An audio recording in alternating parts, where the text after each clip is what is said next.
Bienvenue dans cet espace de contemplation. Avant d'entamer la leçon du jour, le cours nous invite tout d'abord à répondre à cette question. Qu'est-ce que le corps ? Alors le cours nous rappelle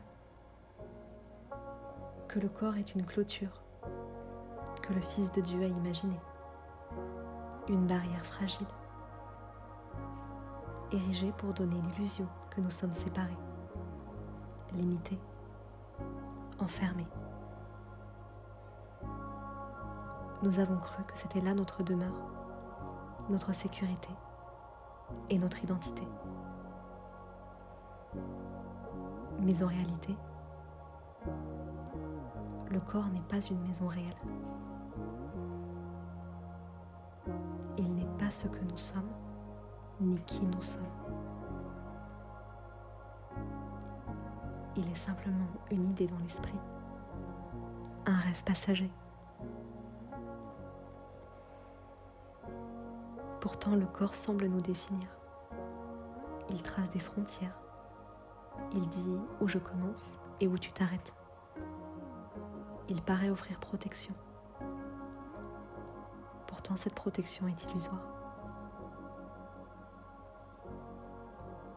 Car croire, être enfermé dans un corps, c'est croire que l'amour peut être tenu à l'écart.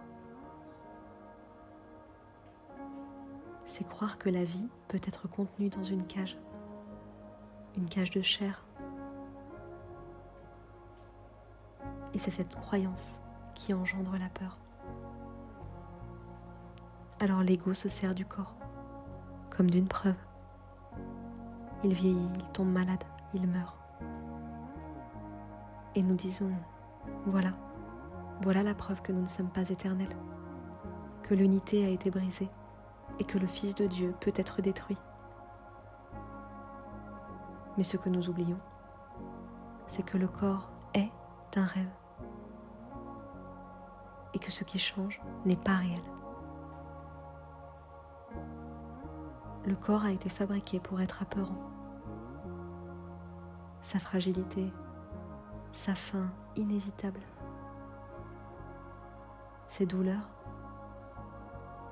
qui semblaient justifier l'angoisse. Mais tout ça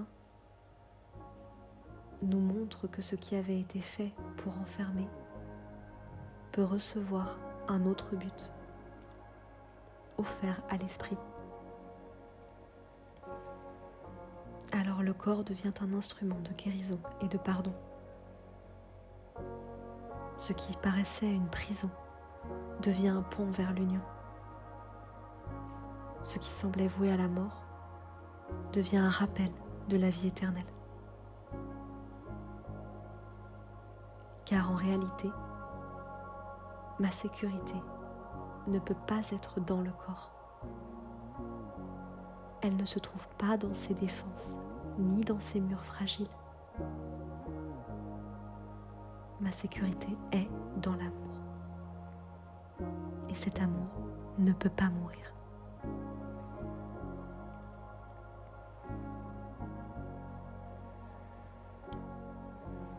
Leçon 261.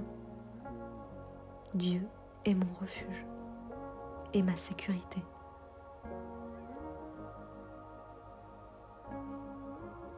Alors aujourd'hui, je suis invitée à regarder avec honnêteté à quel endroit je cherche ma protection. Dans le corps, dans les possessions, dans des rôles, des images, des relations particulières. Toutes ces forteresses sont pourtant construites sur du sable. Elles semblent promettre la paix, mais elles n'apportent que la peur de perdre.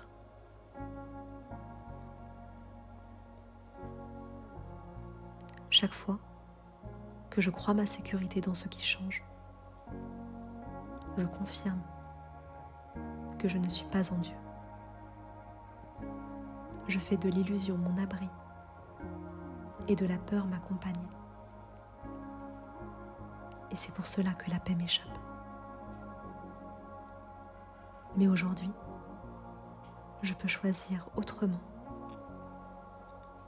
Je peux reconnaître que ma seule sécurité est en Dieu. En lui, je trouve mon refuge et ma force. En lui est mon identité. En lui est la paix éternelle. Et là seulement, je peux me souvenir de qui je suis réellement.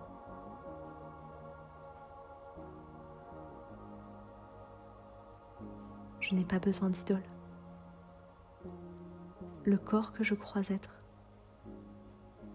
la réputation que je défends, les objets que j'accumule, les images auxquelles je m'accroche, tout cela ne m'apporte rien de réel. Chercher ma sécurité dans ces idoles, c'est chercher la paix là où elle n'existe pas.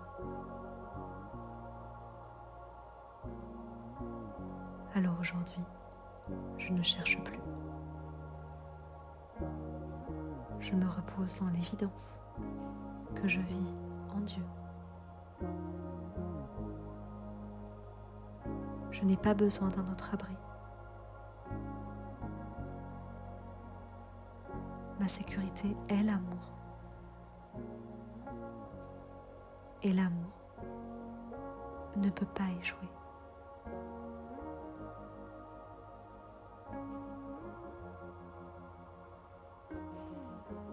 Aujourd'hui, je me souviens. Dieu est mon refuge et ma sécurité. Je n'ai pas besoin d'autre défense.